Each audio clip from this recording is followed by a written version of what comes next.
The planet is heating up. The oceans are becoming filled with plastic. Change starts now. Change starts now. We're on a countdown To zero waste. 5, 4, 3, 2, 1. This is the Zero Waste Countdown Podcast.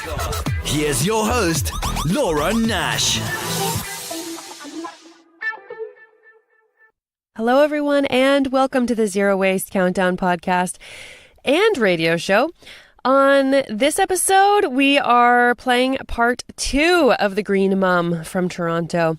Her conversation with me was too good to cut anything out, so I made this into 2 episodes. If you're wondering why I do such a thing, it's because now that the ZWC is a radio show, we have an on-air time slot of 30 minutes. And since Mira Jane and I talked for nearly an hour that day during a brutal ice storm in both our cities, I wanted to include it all. You also may have noticed that I no longer include the section at the end of each episode that begins with "This week on my countdown to zero waste," and there's a reason for that. I found it took me about a year to get to a comfortable level of zero waste, and I hit that level back in the fall of 2018. I went so far down the road of ethical consumption that I was eating mostly vegan meals for a few weeks in the summer and just not producing any trash at all. So we were growing most of our fruit and veg in our own gardens and just not really bringing any garbage into the house. So I produced 1 bag of trash in my home over a period of 8 months.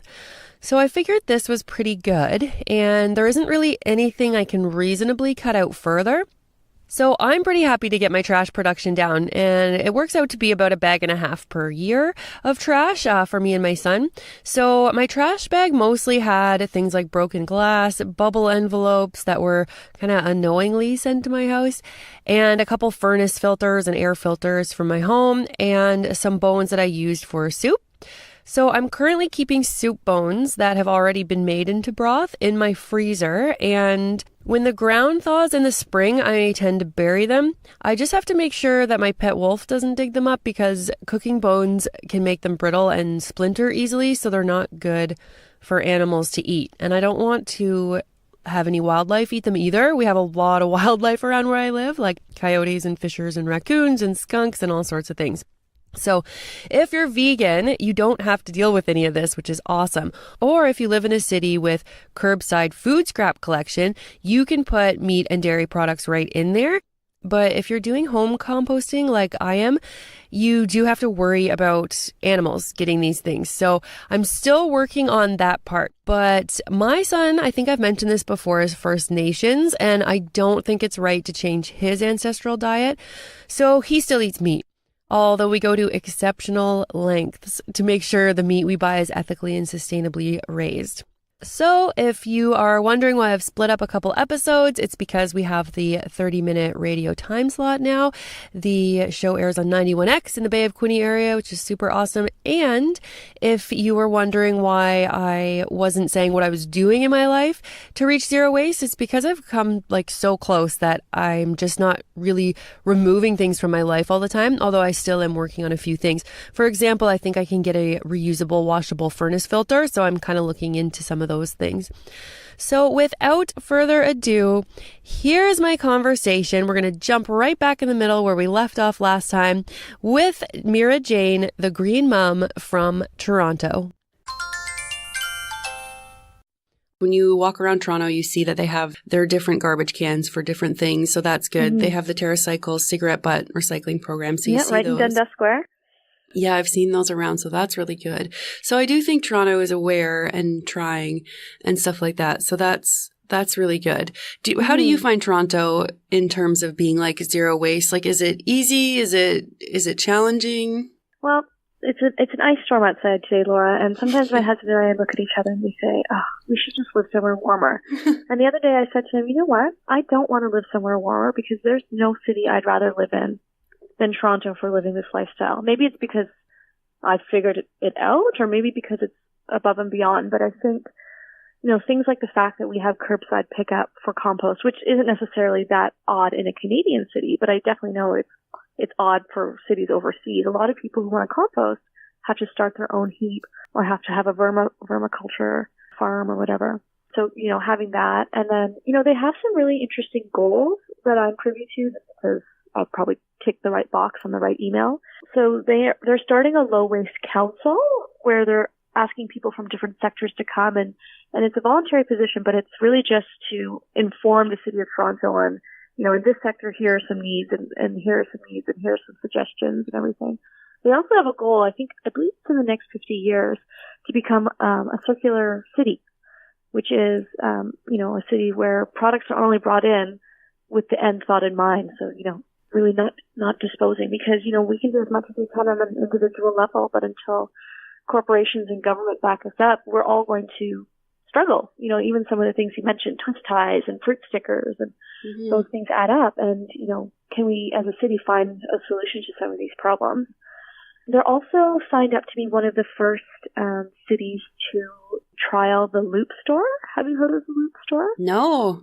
So the Loop Store is this new, innovation. So the most recent example I've heard of is Haagen-Dazs is on board. So what they're going to do is instead of packaging their ice cream in these little, plasticky type containers that you just throw out when they're done, they're going to package them in aluminum containers.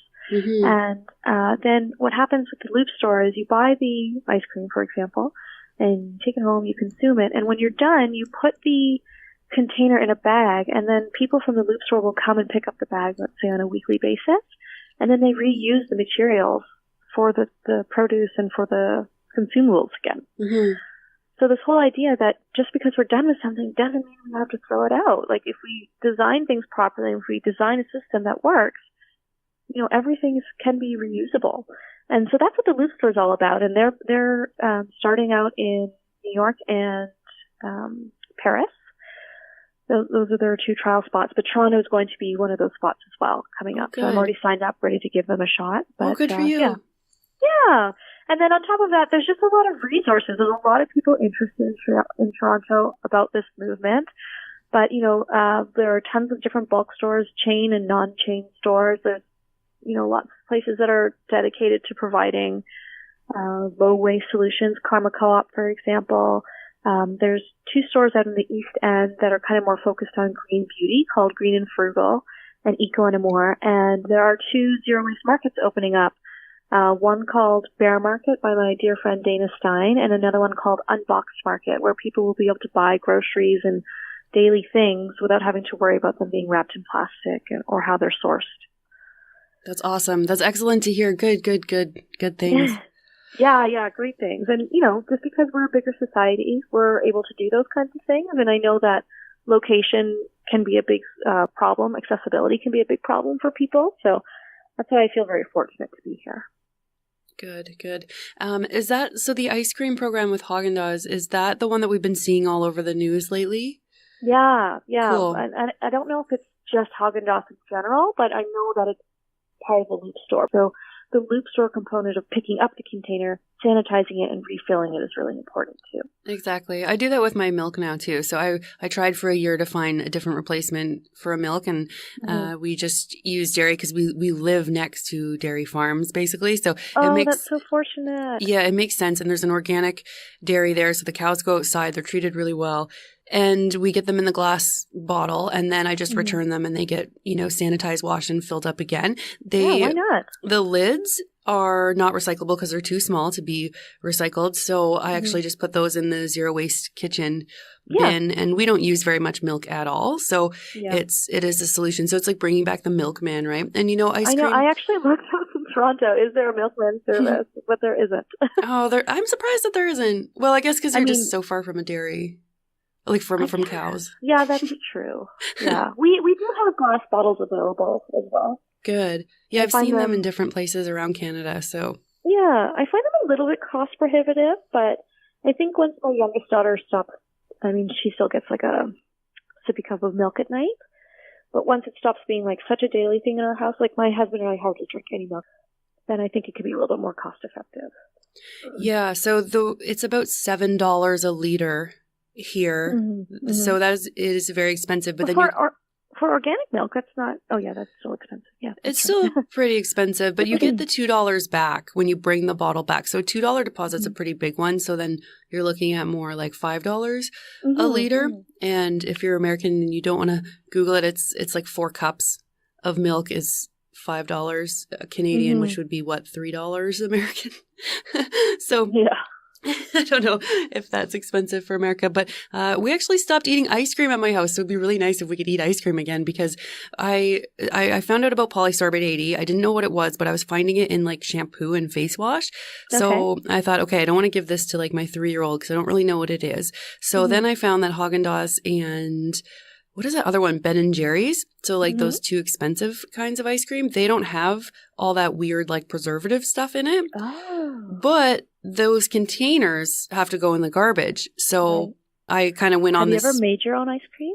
So we went on a river trip in Oregon last summer and we put cream in a ball with some sugar and some fruit and then gave it to the kids, and the kids kicked it down the hill and like threw it around for 20 minutes. And it was delicious. Yeah. We actually we busted in an ice cream maker, which sounds ridiculous, but again, we just love our ice cream. So that's awesome. Yeah, and what is that thing? The Soda Stream. So I'm not too big on soda. Like I make kombucha if I ever need like that kick, which is really easy. I'm surprised at how easy it is.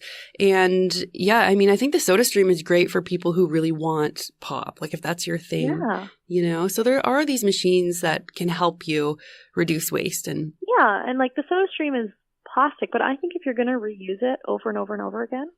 I mean, think about just how much plastic you're saving by doing that. So yeah, and there's another one that I saw in New York. My friend has one, and it's a Growell, maybe. It's a Blue Chill and Sparkling. So it's this filter that sits under your sink, and then your tap, if you just press a button, it gives you sparkling water. Whoa. Yeah, it's like super awesome and fancy. That's really cool.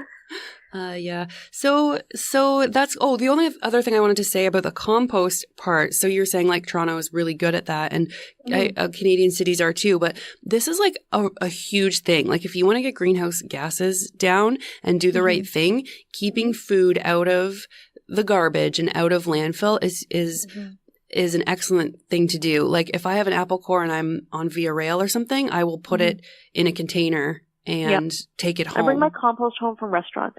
I'm that creepy lady who like takes all the napkins and the little lemon wedge, because I always bring my own containers to a restaurant, so I always leave an extra one for just my compost, and I dump it all at home.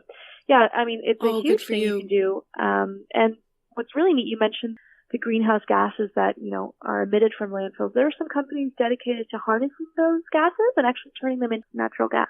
I have no idea about that. I know they have to be filtered or like the landfill will blow up. And I know that they could probably spin turbines, but I didn't know you could convert it to natural gas. Yeah, actually a company I'm working with called Bullfrog Power, they estimate how much energy and electricity, etc. you'll use, and they'll replace that amount with green energy. And one of the green energy is taken from rotten apple cores and eggshells, as you said, and harnessed into green gas. So not to suggest that, keep dumping your stuff in the landfill. We have a huge problem with that, and it's a very significant contributor to climate change. But it is nice to know that there are people trying to solve that problem as well. Well, that's excellent. Like we all have to be doing what we can do. So we're doing well if we can keep our food out, but we have to understand that there are millions of people putting their food in. And so at the same time, simultaneously, we do need to be dealing with that methane because it's there. Absolutely. It's already there. It's been in that dump for the last 100 years. So we do have to deal with that while also stopping it and doing what we can. So it's really a multifaceted approach. The proactive solution is to compost. The reactive solution is to remove the gas and use it for something productive. Yeah, that's a good way of saying it. Thank you. That's better than what I was saying. No. Oh, that's so great. So is your focus like zero waste, or is your focus like healthy eating, or just like everything? Like, are you just like the mom who is super eco, does whatever you can kind of thing? Well, I think what's really interesting is a lot of those things tie together. So a lot of people have mentioned that when you start buying in bulk, or stop buying in plastic, your access to things like processed food or highly refined sugary foods is limited.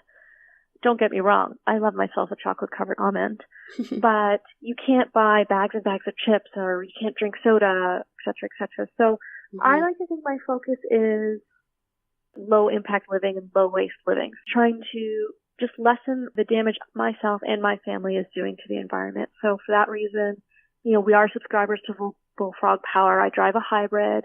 We keep an eye on our temperatures. We keep our water heater low. A lot of the suggestions that they give out there. But I'm also extremely aware of the amount of waste I'm creating and recycling and compost that I'm creating. So I try and live such that I keep that to a minimum. But I think tied to those ideas is the idea of eating healthy and living an active lifestyle. Because if you're not eating healthy, if you're not taking care of your own body, eventually you will be a burden on the environment from a medical point of view. If you're a sufferer from cardiac disease or if you have a disease that maybe would have been avoided if you had been eating better or exercising. We all know how much waste the medical community produces. Yeah, it's insane. And you can't say, hey, can you guys produce less waste? Because it's there to keep you sanitary, right? Like it's plastic gloves, it's plastic needles and all this stuff. So it's hard to, ask them to do better. Yeah, my husband is actually in the medical field, and it's interesting chatting with him. He's got a really interesting insight into it. So some things are definitely avoidable, and they're just, more convenient, or, someone hasn't come through and kind of explained that this isn't the way we have to do it. So that's that's an industry issue. But then he also explained to me that there are kinds of viruses that we don't know how they spread. So, at first I said to him, why can't we re-sanitize something like a needle or a scalpel and then use it again? But there are these viruses, these diseases that we don't know how they spread. So when we sanitize, we don't know if we're sanitizing them or not. And so that is the reason why there is a lot of medical waste produced as well. So, it's kind of like a two-tiered situation, and some things we can address and some things we can't right now. Mm-hmm. Yeah. My cousin's a dentist, and he says he goes through 80 pairs of gloves a day. Yeah. Well, it sounds like you're really into the Toronto community and doing good things. And I think your kids are going to grow up fantastic and be super what a kind thing to say. eco. And isn't that great to raise like a second generation that is kind of woke to all of this stuff? It's such a privilege. And because I'm a teacher, I'm also able to educate in that way. And that's been really rewarding as well. And that's so important too. I feel like you can just pick any issue and just work on it for the rest of your life because there's so many issues, right? I know. Things that need to be worked on. So. Yeah. I think a lot of people that come on the show actually say the same thing that. Oh, okay, good. Yeah, that they do everything. Because if you just focus on one thing, like for example, vegans, right? Like that's really hard to do. I tried it and I was falling asleep all the time. I don't think I was doing it right. But a lot of that stuff comes in plastic. I know. And then it's almost like you do have to pick a priority, though, because of that. Because if you do this, it's bad for this. But if you do this, it's bad for this. Like, I know I have to drive more so I can go to my bulk stores, but then. Oh, right. Yeah. Like what? Yeah. I'm struggling with that, too, because now when I go to Ottawa, they have a zero waste store there. So I can go get things like. Yeah, New Grocery, right? Yeah, they're great. Looks like a dream. They do tofu in bulk. I know. And like vegan cheese, like cashew cheese and all these different alternatives because I'm like a big cheese person. So it's nice to, have things that you can just take in your own container. But do I take a cab across town and do I bring 10 jars with me on the train, right? So.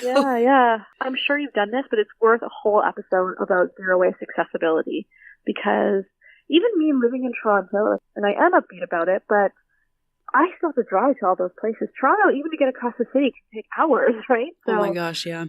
Depending on what time you go. So what I do is I think it's the key is knowing your city. So I know what's around me and I know what's around my work. And between those two things, I can get most stuff done. And then outside of that, I can either order online or I can make a trip every 6 months to a place to get what I need. So that's kind of how I've organized that.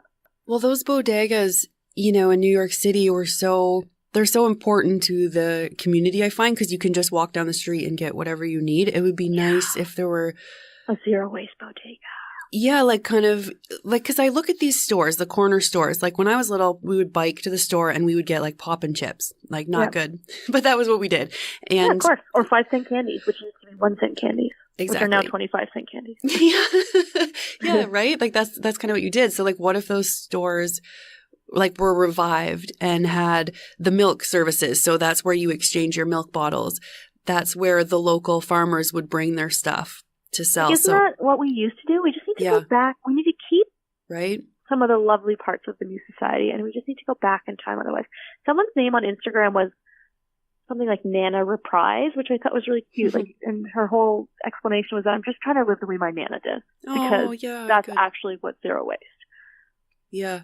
Yeah, we have a lot to learn from them. And I always try and ask older people, like, what did you do before plastic? Did you carry around baskets? Like, how did you keep your cheese? And, it came in wax. Or, I'm always trying to get little bits and pieces of information. And we have to act quickly because we've been using plastic for so long, right?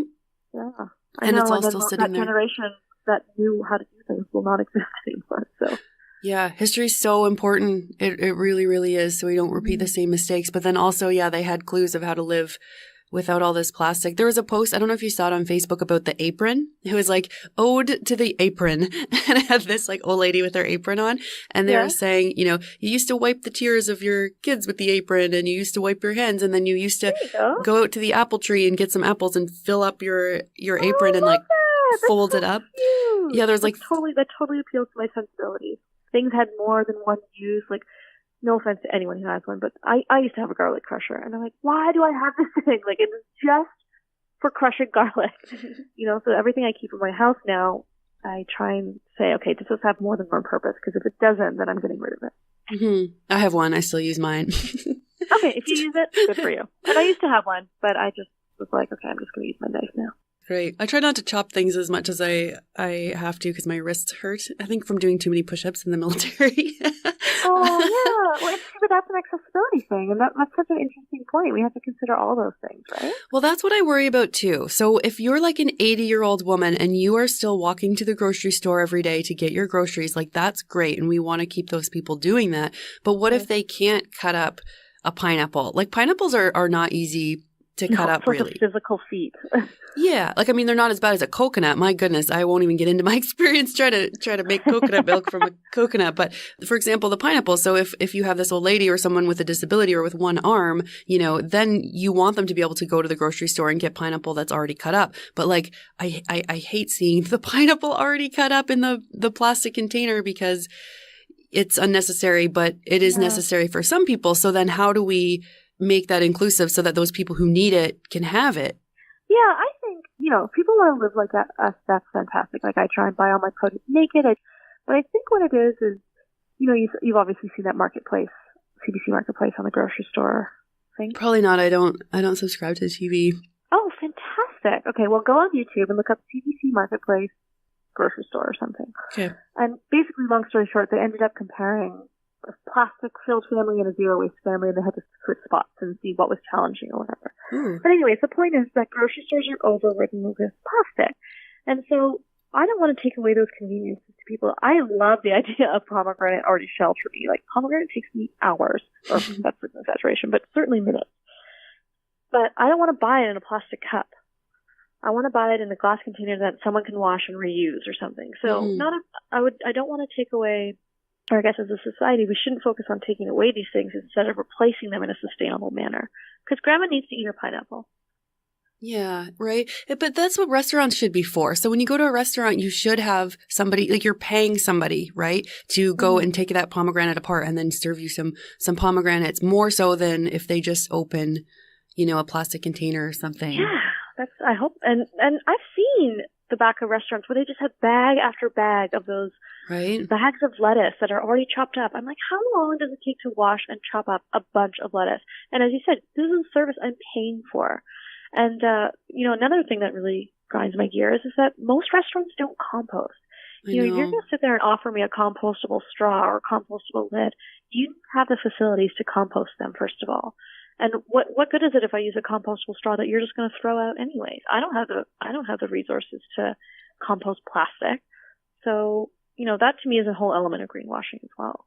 Absolutely. Yeah. Because if it's sitting in landfill, it's going to decompose if it's an organic material, and then it's going to create methane.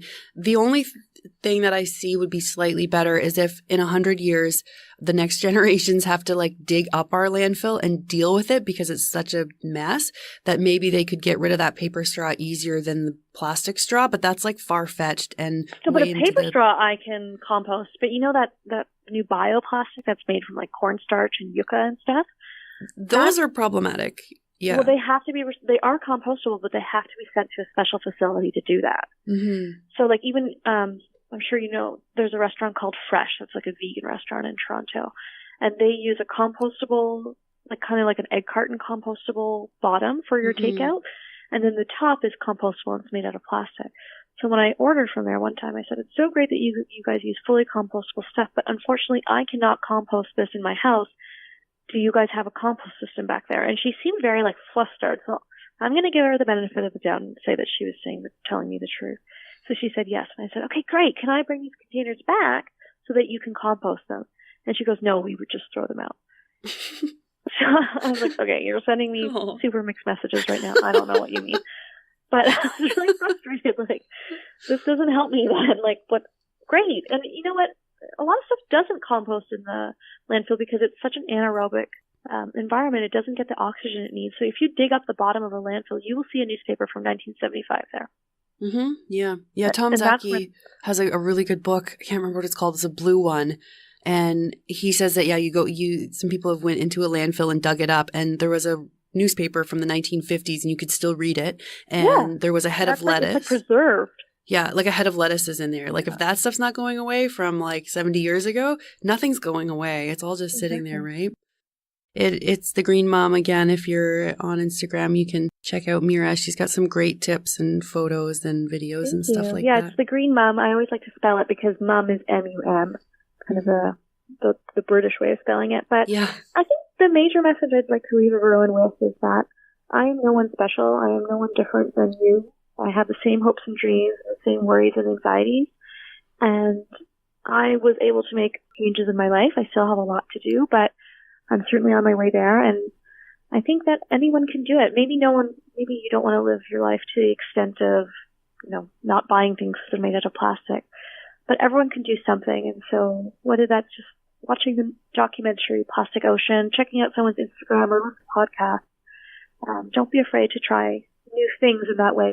Well, it's a good thing that we're both working on this stuff. And it would be nice if everybody that was working on it could come together in different ways, because I find a lot of people are working on their own, which is super great. Well, that's why it's great that you just totally were into it and just say, let's collaborate how we can. That you're walking the walk. Yeah, awesome. And so are you. So this is so great. So thank you, Mira. Have a great day, okay? Thank you. Yeah, be safe if you have to go outside. Thank you. Yeah, I got to go to work now. Oh, gosh. Okay. All right. Okay, take care. Bye. Bye. That was Mira Jane from Toronto. She's better known on Instagram as the GreenMum. If you like our show and want to help save the world from all this trash we're consuming, please consider donating to the Zero Waste Countdown. You can become a patron on Podbean, you can find me on Patreon, or you can donate right on the website, zerowastecountdown.com. And if you're interested in seeing a photo of our guests, you can check us out on Instagram. That's _waste_countdown. And if you want to email me, it's laura@zerowastecountdown.com. Thank you for listening, everybody. Thanks to all our listeners in America, Canada, Australia, Germany, the UK, and wherever else you may be tuning in from. Together, we're going to change the world. Change starts now. This is the Zero Waste Countdown Podcast.